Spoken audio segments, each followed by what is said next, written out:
This episode of Sewing with Threads is sponsored by Baby Lock. Do you want to get your first Baby Lock machine? Are you ready to upgrade to a newer model? Maybe you want to get your hands on that embroidery machine you've been thinking about. You're in luck. Baby Lock's warehouse sale is here. For a limited time, you can select Baby Lock machines at reduced prices. Hurry! The Baby Lock warehouse sale ends July 31st. Selection and quantity vary by location and retailer availability. So if you have your eye on something, get it during this sale or it may be gone forever. Visit babylock.com to find a retailer near you.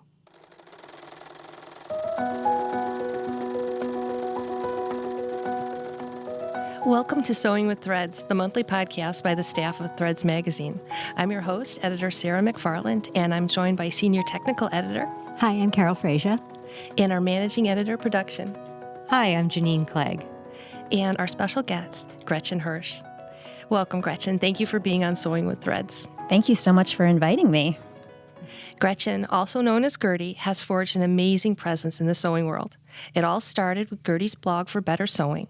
That described her sewing journey through the designs and tutorials in the 1952 Vogue's new book for Better Sewing. From there, Gretchen's gone on to teach online classes, design patterns, create fabric collections, and author sewing books. Today, we're going to catch up on her current projects, including her independent Charm Patterns line.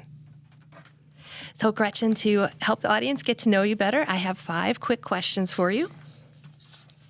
Okay, I'm ready. All right. Okay, first up, who taught you to sew? Well, my mom taught me how to use a sewing machine. So I remember, I learned on like a 70s era Singer, all metal, very basic. And she taught me how to use a sewing machine. And she always made our Halloween costumes and stuff like that. I also remember taking a garment sewing class really young, probably like 8 years old. And we made hammer pants and matching vests. And I chose blue seersucker for mine. So that was integral to my education. And I also have to credit Threads magazine for really teaching me how to sew, because when I was in my 20s, I wanted to learn garment sewing. I wanted to learn how to do it really well. And I ordered every back issue of Threads magazine on eBay for a low, low price. And I remember I had this huge stack, and I would read them in the bathtub. And I just felt like I learned so much from you all. So thank you. Oh, thank you. Yeah. What is your favorite sewing term? Okay, so I've been thinking about this, and I think it has to be slash, like slash and spread, or like slash to the pivot point, because it's such a dramatic word for cut. Yes. It's just like what slash. It just sounds like a horror film or something like that. That's funny because behind the scenes at the magazine, we always debate: should we use slash? Really? Is it too dramatic? Yes, there was a former editor who said, no, you just change it to cut every time. Yes. But that's a different generation. I love that this is controversial. What are you currently sewing? Okay, so I'm currently working on a new version of the Popover Dress, which is a pattern from my independent line, Charm Patterns. So, and it's a version that can I reference these things on the dress form? Okay, so it's a version of that pattern, and that style was really inspired by Hawaiian designer Alfred Shaheen, who was a big designer in the 50s of these like Hawaiian souvenir sets that people would bring back from their Hawaii vacations. So I love that kind of stuff. So I'm making a new one in this green batik with like a leaf print on it. And it is my like tiki tropical fantasy that I'm having right now. Oh, where did you find the fabric? I found the fabric online. I remember seeing one of these vintage dresses in a batik. Like batiks were really popular around that time. So, and one of them was in this green, and I don't wear a lot of green. Like I really gravitate towards pinks and purples and reds. And I just felt like I had to have like this bright leafy green for spring. And I found it online. So yeah, I don't order a ton of fabric online, but it was one of those occasions where that was the only place I could find the exact vision I had. What's your favorite type of fabric to sew? I really love sewing with cotton, I have to say. I've been doing a lot of it in recent years, and I really like anything that has a little bit of structure to it. Like wools, I also really like. Things that I feel like I can shape a little bit.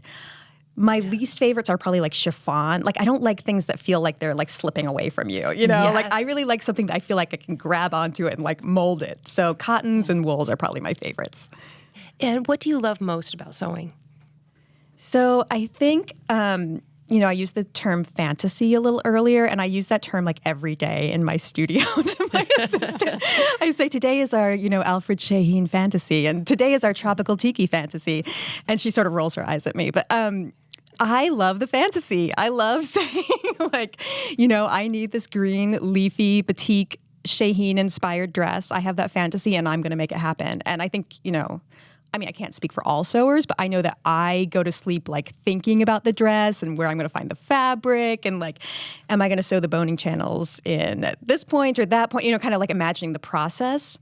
And then making the fantasy come to life is my favorite thing. Does that help you go to sleep or does that keep you awake? Well, if I'm sorting through a problem, especially pattern instructions and stuff like that, that can keep me awake a little bit. But yeah, I love, falling asleep to fabric fantasies is a really lovely thing to do. Yeah. So it's a mixed bag. Oh, definitely. Well, thank you for answering the questions. We're going to take a short break for a message from our sponsor. Dharma Trading Company is your one-stop shop for all fiber arts supplies and service. You can see them online at dharmatrading.com or call toll-free at 800-542-5227, and you can speak to a live human about how to use everything they offer. Dharma Trading customer service is the best. You just give them a call, and they will do all they can to help you make your life more colorful. Check them out online at dharmatrading.com or call 800-542-5227 today. Okay, and we're back, and we're talking to Gertie Hirsch. And Gretchen, I wanted to talk to you about what you've been up to lately. I saw the new website, and it is beautiful. When did that happen? Thank you. That happened a couple years ago. That was in conjunction with the conception of my new independent pattern line, Charm Patterns. So as you may or may not know, I've been a licensed designer with Butterick for about 6 years, and I've also designed patterns in my books. But this was a very new big step forward for me in wanting to design independently and publish independently. So around that time, I started a Kickstarter campaign, for to start an independent pattern line. And I had the vision, I had the fantasy, and it was going to be called Charm Patterns, and it was going to be vintage sewing for the modern seamstress and all about vintage glamour. And so around that time, I launched this Kickstarter campaign, and it did really well. And I got all the money I needed and more to start this new line. And so I was in an unusual position in the sewing world of having a little extra money to, figure out what I wanted to do with it. And one of the things I hadn't really thought about at that point was really needing to amp up my web presence. Because until that point, I just had a blog. Blog for Better Sewing was where I lived. And so it occurred to me, I think I need an e-commerce site now, and I need a whole web presence, and I wanted to do online courses on this site. So around that time, I worked with a web developer who created this entire new By Gertie site for me. Yes, and it's beautiful. It's just such a wonderful, cohesive look, and it goes with your whole presence and the look of your designs. And I'm very happy that the Night and Day dress was on the cover of our issue 203. Thank you. I was thrilled. It was such a wonderful surprise. Like I said, I'm a longtime Threads reader and fan, so that's sort of, that's feeling the fantasy for me is to see my dress on the cover of your magazine. So thank you. Thank you. How did you come up with the idea to have such a versatile pattern with all these interchangeable necklines and sleeves and skirts? And well, it got a little away from me at some point because it was a hugely ambitious project. And the idea for it actually came when I was traveling around Australia teaching some workshops. And one of the major things I do in my business life is that I teach these 2-day sewing workshops. And I travel around and I teach them in various locations and also in my hometown in Beacon, New York. But at the time, I was teaching these workshops using a pattern from my book, Gertie's Ultimate Dress Book. And I felt very limited by it. I like that book a lot. Obviously, I'm very proud of it. But I remember feeling very limited at that point because I had gone on to start Charm Patterns, where we have 4 included cup sizes for every pattern. And that's something that we always do, and that's really important to me. And now we're moving on to doing 5, but that's another discussion, 5 cup sizes. So I felt very limited, and like, especially in this workshop environment where you are like, you're working with students who have totally different body types. And every time I go into a new workshop, I have no idea what I'm going to be working with. And I just say, okay, I'm just going to like take these body types as they come and like fit these women the best I can and make sure that they get a beautifully fitting dress. But I mean, one of the things, the limitations I was dealing with was only having 1 cup size in the pattern. So I had this idea that I needed a new pattern specifically to teach workshops from. And that's where the night and day dress came from. So it's a kind of basic bodice in a lot of ways. Like, it's a darted bodice. It has 2 different necklines. It has 6 different sleeves. I've lost track. 6 different sleeves. It has 2 different collars, and it has 3 different skirts. Yes, so so something like 72 you combinations. can make 72 different dresses from this one pattern. And then the other thing I wanted to do was write instructions that were sort of, I call it choose your own adventure instructions, because I read these books called Choose Your Own Adventure as a kid, and I loved them. And they obviously made a big impact on me, where at the end of a chapter, you can choose where you want to go next in this storyline. So if you want to slay the dragon, you go to page 72. If you want to save the princess, you go to back to page 50. So you're kind of moving around in these chapters. So I thought, sewing instructions should be like that, because if you're using like say you're using an eyelet and you need to underline it, or you decide the next version you make, you're using like an opaque cotton and you're making it for summer, so you don't want to line it, so you want to just do facings. Like, I want those choices. So I wrote it with this choose your own adventure style, where you have multiple finishing options as well as 72 dress options. So, as I'm sure you can imagine, it got a little ambitious at some point, and I thought, what the heck have I done here? But I'm very proud of it. So I'm very pleased that you put it on your cover. Oh, thank you. Do you think that is an approach that you may continue to use with patterns? Absolutely. I've actually found that I can't go back to not doing it anymore now that I started it.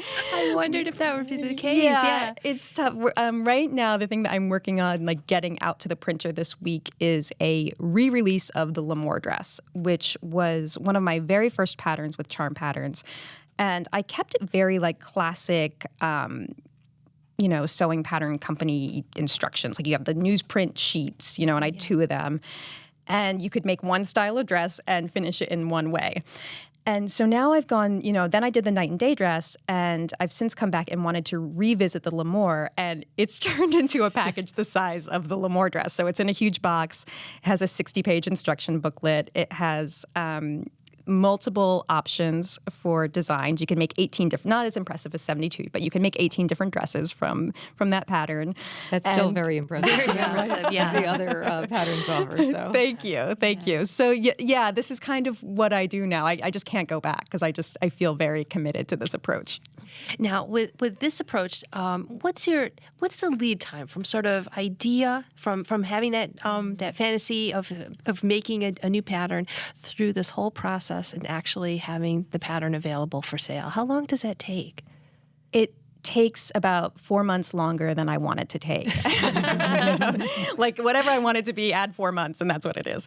But for the night and day dress, it was about 8 months. So I remember having this idea in Australia in a workshop in probably October. And then I released it the next year. I think I was shipping copies in September. So the lead time is a long time. And I think we're kind of in this world now, especially with the big 4, where there are a ton of pattern releases and they're doing a lot. And as an indie company, you want to be able to match that in some way. And then you realize that you kind of can't. So right now I'm just committed to trying to increase my output while still being as thorough as we are. Yes. Do you have some goals for how many patterns you'd like to release a year? Yeah, I mean, this year I'm trying to do 6. Oh my gosh. I know. That's ambitious, yeah. Because your instruction books are really complete, really, really Yes. thorough, and Yeah. that takes a lot of time to do. I know that's not a quick It does. It really does. Yeah, it takes a long time. And yeah, it'll be interesting. Like, talk to me in a few months and see how I'm feeling about that number. But I released the Jane set, I guess I could say earlier this year. I started the pre-order around Christmas, and it shipped in January. So I don't know if we can count that towards this year. But then we're doing the L'Amour re-release, which should be shipping in about 4 weeks. And we have 2 more patterns almost ready to go for this summer.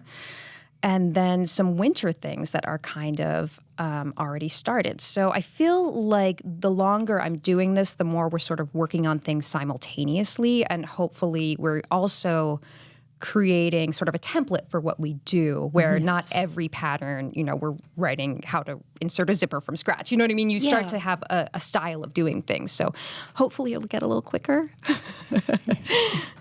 And how much time do you find to sew for yourself and to sew samples? Because you brought beautiful samples with us, and these are not everything that you brought. No. No, I came trudging up the steps with a huge handful of dresses and a petticoat on top. Sewing for myself, I find, is an interesting concept to me these days, because I don't do the kind of sewing that I used to do, where I used to think like, I really want a new pair of jeans, and I'd like them to fit really well, and I know how to sew, so I'm going to try making jeans. Like, I don't really do that kind of sewing anymore, because it just doesn't fit into my life. What I do is say, like, I have this, this fantasy for a new design, and I get to do this glamorous photo shoot in, 6 weeks, and I need to make 18 of this dress, and I'm just going to, like, go full force into this fantasy, making these 18 dresses. And, I mean, that's a beautiful way to live your life and live your sewing life. So, I can't complain, but my sewing life is very different from just kind of thinking about, what do I need in my wardrobe? There's no more of that. Yeah. And where do you find fabrics? You have such beautiful florals. Thank you. You've got this embroidered, the border print eyelet. That's lovely. Where do you find things? A lot of these fabrics came from, I sourced in the garment district in New York City. I live in Beacon, New York, and we are lucky to have a train that goes right into Grand Central. So I'm very lucky, and I recognize that. So I source a lot of these dress fabrics, especially from B&J. They have been wonderful to me over the years. They have provided the fabric for almost all of my books now. So, and that's another way that I'm lucky, is that I get to go into B&J and say, I'm going to take this, and this, and I'll have, 5 yards of each. And they say, okay, here you go. And, can't wait to see what you make. And like, that is, that's wonderful. Yeah. They have been really, really wonderful to me. So I try to, give a shout out to them whenever possible, because their customer service and their selection is really unparalleled. And so it is, thank you. Yes, thank you. So a lot of these fabrics come from there. And then, I do have a fun story about the purple sort of Polynesian fabric, which is that it did come from a Polynesian neighborhood in Auckland, New Zealand, when I was traveling there last year. And one of my students said, I've always loved tiki, anything tiki, especially like 50s vintage tiki. I love it. And she said, I live in this Maori neighborhood, and they sell these fabrics for like $6 a yard. And, the faux flowers to make the beautiful head wreaths and everything. And she said, do you want me to take you? And I said, yeah. And so that is where I found that beautiful purple tiki print, which is actually like a bark cloth texture. It has a really cool texture to it. It does. It's a nice texture and body for the shape of the dress. Yeah, it's toothy. That's another word I like. Toothy. What was your latest book that you worked on? I just released a book last month called Gertie Sews Jiffy Dresses. And I've been working with the same publisher since I started writing books, which has been really amazing. That's with Abrams. And that book came out, just about a month ago. And it is geared more towards beginner sewers. So I, especially with what I'm talking about with charm patterns, I feel like I love working on advanced patterns. And that has always been my sort of personal preference, is to sort of push myself as far as I can in terms of challenging techniques and fabrics and learning new things. But I found that I sort of was ignoring an entire demographic of people who wanted to learn how to sew and were saying, okay, what if I want if I want to learn how to sew and I want to do this sort of vintage inspired thing that you do, what's the easiest pattern for me to start with? Yeah, how do you get started? Yeah. And I didn't really have a great answer. You know, I could say, well, some of my butterick patterns are like, you know, Gertie Sews Vintage Casual does have some easier patterns, but I didn't have a really good, solid reference to point people to.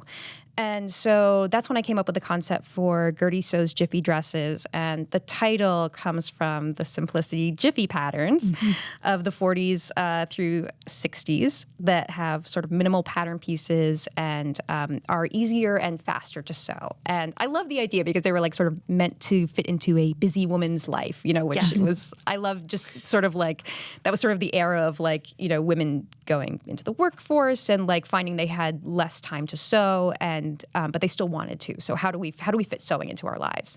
And I love that concept. You know, even though I do like advanced things, I love this idea of like, you know, we're all really busy and we have like a million, even, you know, with my business, I'm like, I have to, you know, what am I posting on Instagram today? Or like, what am I going to make for dinner? And like, you know, like, how do I fit sewing into my life? So this book was really for everyone who like struggles to fit sewing into their day-to-day life. So the book comes with a pattern or multiple patterns? It comes with 5 patterns. 5 patterns? And they all have at least one variation. So I like to show how, you know, once you have one pattern, you can do different things with it. So it starts very easy with a dress called the Popover Dress, which I've been very surprised by the popularity of it. The name is an homage to Claire McCardle, who is one of my favorite designers of the 50s. And it is kind of a tent that, you know, very different from everything else I designed. It's a big tent and you kind of throw it over your head and you cinch it with a belt and it turns into this, if you're wearing sort of like the right petticoat and bra with it, it turns into this really cute fit and flare silhouette. And when I designed this dress, I was like, people are going to hate this. I'm going to get reamed on social media for this dress because, you know, I've become known for a certain type of sewing at this point in my career. But I mean, the joke is kind of on me because everyone loves it, and it has been the most sewn pattern from this book so far. I've seen, you know, at least probably 40 versions of it on the Gertie Facebook group, and people are just really like responding to this idea of like no zippers, no buttons, throw it on, cinch it, and it's a cute dress. So I forget what the question was or why I started talking about that. But, how many patterns? How many patterns? Oh, yeah, the different designs in the book. Yeah. Okay, so that's one of them. And then they get gradually more challenging. So the first 3 don't even have a closure. They don't have zippers. And then by the 4th and 5th, you get into, you know, having to sew in a zipper and maybe putting in a sleeve. The dress I'm wearing now is actually from that book, and it's the 4th dress, so it's a little more challenging. And then the 5th dress is the Patio Dress, which is the pink floral on the form here. And it may be a little challenging and a little ambitious for this book, but I really wanted to do a classic patio dress, so it found its way into this book. Oh, it's beautiful. I love the full skirt. Thank you. Are there any techniques that you want to incorporate in your next charm patterns, things that you've recently discovered or you've always wanted to try? Actually, I think tailoring is kind of the direction I'm going next because I do have a great love for tailored things, and I feel like I've shied away a bit from doing them for Butterick and for my books because they are a little more time consuming, a little more challenging in terms of skill level.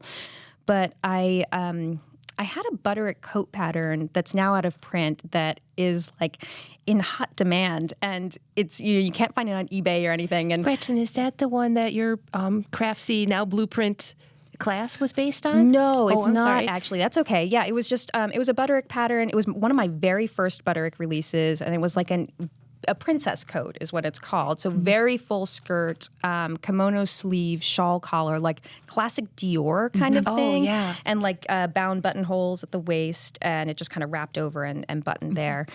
And that coat was pretty popular, but it did go out of print. I think, coat patterns can be a little bit of a challenge, especially when they require like 6 yards of fabric. Yeah. That's a lot of wool. So the funny thing about this pattern is I did not even have a copy for myself anymore. Somehow I ran out of copies, and my mom had held onto one because she was so proud when I had a pattern line with Butterick, and she bestowed it upon me. So that's the only way that I have a copy of that pattern.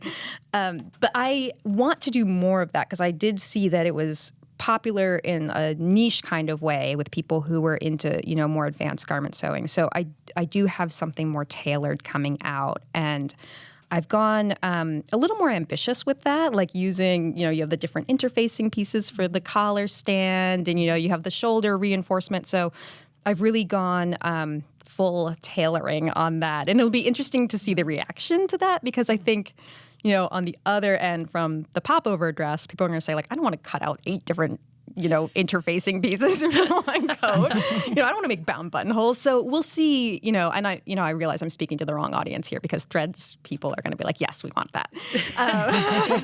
No, I think the wonderful thing is that you're able to offer a range for these different skill levels, and that you're thinking about the different skill levels.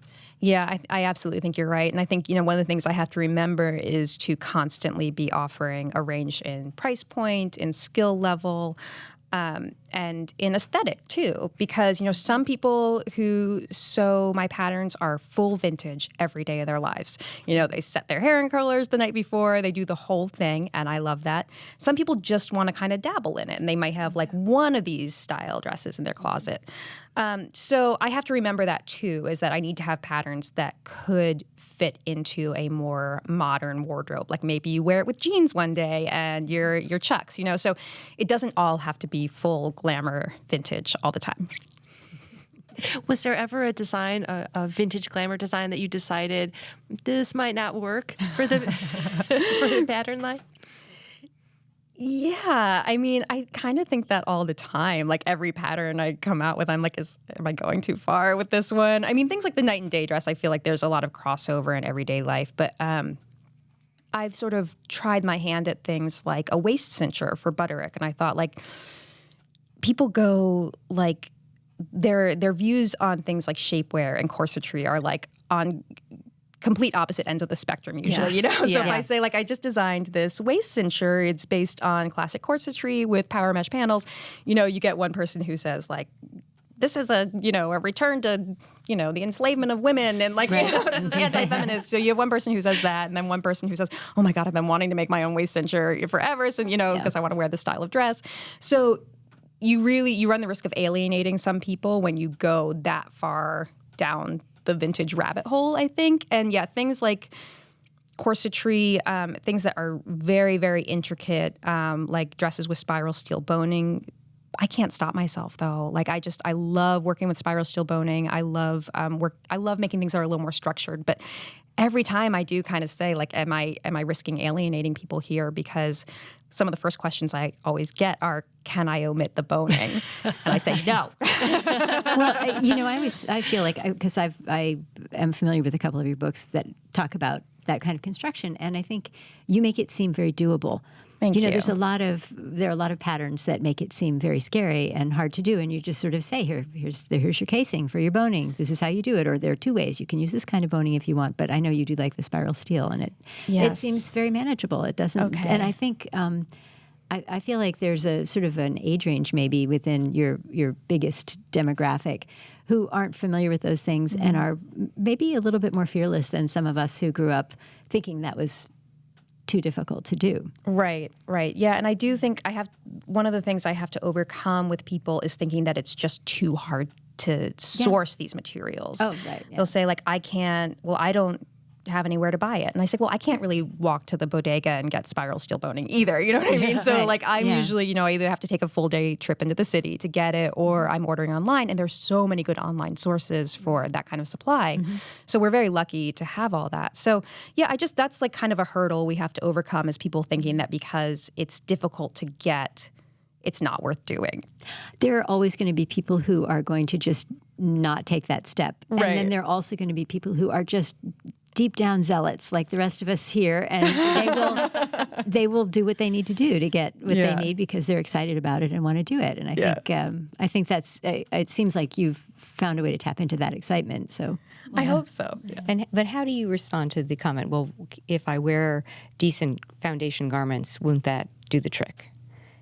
Oh, with the spiral steel boning? Yes. I try to, as much as possible, sort of dispel the myth that the spiral steel boning is there to support your body, and that can be part of it, and it can make your body look a little bit more structured and supported, but it's really to support the fabric and the dress, So I try to tell people that because, those wrinkles that you get in anything that's tightly fitted and strapless, like the spiral steel boning just makes it go away and it makes it look so much more beautiful. So I try to explain to them that the difference is, one, the spiral steel boning is working on your dress and your bra is working on your body. And that's the way it should be. And I usually, I double up on spiral steel boning because I'll wear like a long line bra with spiral steel boning and then wear a dress with spiral steel boning. So, and I understand that's a little much for some people, but, I don't know. I've been doing it for years now, so it just kind of seems normal to me. I think that used to be the standard, though. When you went out, that's how yeah. you dressed, and that's why everybody had one of those droopy house coats when they got home because they needed to let it all go. That's why you have a tent dress. And I have to right, say, the muumuu. Are you coming out with a muumuu soon? the popover is basically a muumuu. Once you take that belt off, Yeah. you've got a muumuu on your hands. There and you go. As much as I love my spiral steel boning, it feels really good to wear that muumuu. So Well, if you're going to go back into some kind of tropical thing, I think you need to do one of those sort of 60s, 70s angel back kind of muumuus. The ones that are like fitted like a sheath dress in the front, and then they have the back is kind of released so that it looks kind of chic in the front and kind of flowing in the back. I think you need like to do this one of those. idea. I've actually been thinking, since I did the popover dress, I've been thinking about things that are less structured. And this also coincided with an episode of RuPaul's Drag Race, which is my favorite TV show ever, where they did a caftan runway. And I would not have said before that I was interested in caftans, but some of those queens worked those caftans, and I was like, this is interesting to me. And there was a Hawaiian garment called a pakemu, which was like sort of a mandarin collar with these big bat kind of wings. Oh, yes, yeah. And sort of less structured. And I've been thinking about revisiting the pakemu as a silhouette that maybe people would enjoy that's not quite as tightly fitted and boned and corseted. That sounds good. So maybe this is my new era of comfort. Well, I'm afraid I got to start wrapping things up. It's so fun to talk to you, Gretchen. It's good to see you again. And we wanted to close with a question that came in from a reader. Did you want to describe the question, Carol? Yes, I will. I just have some notes on it. This is a question about the use of bias facings and when it's a good idea to replace a standard shaped facing with a bias facing. And I think we need to start out by defining our terms. So a shaped facing would be the facing that is cut to the exact same shape as the garment edge. So usually a neckline or an armhole. And typically they're kind of separate, but there's the all-in-one facing too that's kind of nice that goes around the armholes up and across the neck for a sleeveless garment. And they're usually about this wide, 2 to 3 inches wide, depending on what it is. 2 to 3 inches wide, yeah. And then the narrow bias facing is just a folded strip of a bias fabric, folded bias strip, yeah. Yeah, sewn on and turned to the other side. So it's different from bias binding. A lot of people call them interchangeably, but they're not the same. The bias facing doesn't show on the outside. And it's normally it comes out about a half an inch. You could make it wider than that depending on your fabric.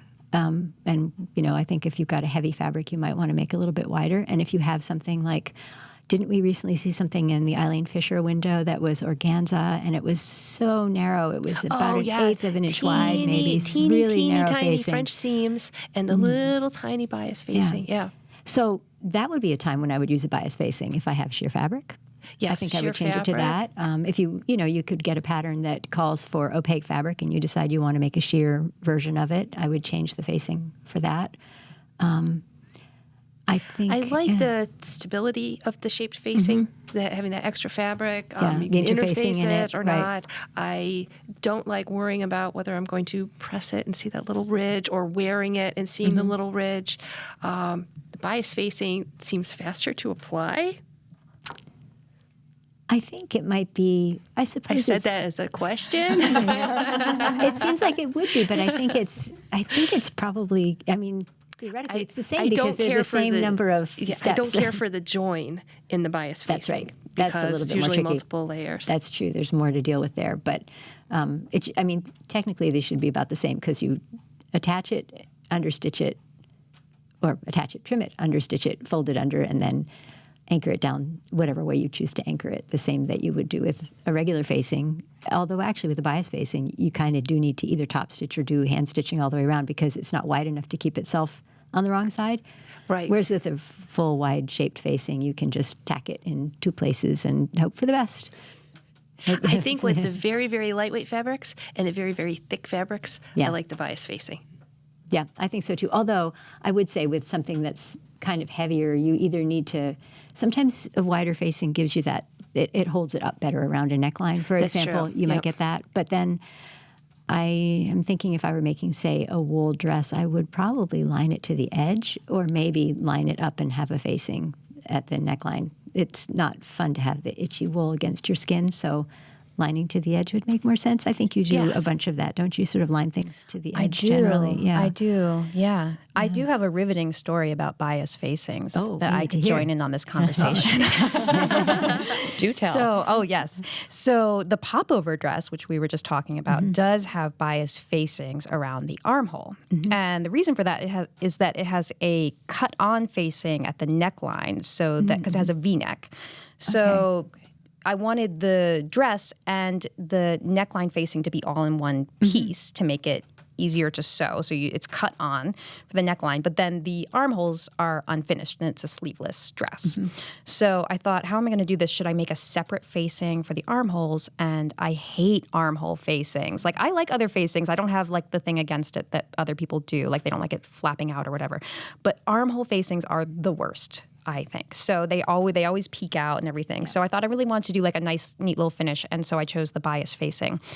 And the funny story about it, and it's not funny at all, and I'm sorry, I'll just really not bore you with this for too long, but I just did a video for the popover dress, and I kept saying bias binding instead of bias facing because they are so similar in some ways. Yeah. And I like to turn mine in and then like top stitch. Right. Yep. So it has Right. it has a similar look. It's like a bias binding on the inside of Exactly, the dress. yeah. And you could even do it to the outside, and it would look like a bias binding, but it's not on the good inside. idea. So depending Yeah. on, because bias binding, getting both edges caught in the stitching in one pass can be tricky. So, Yeah. you know.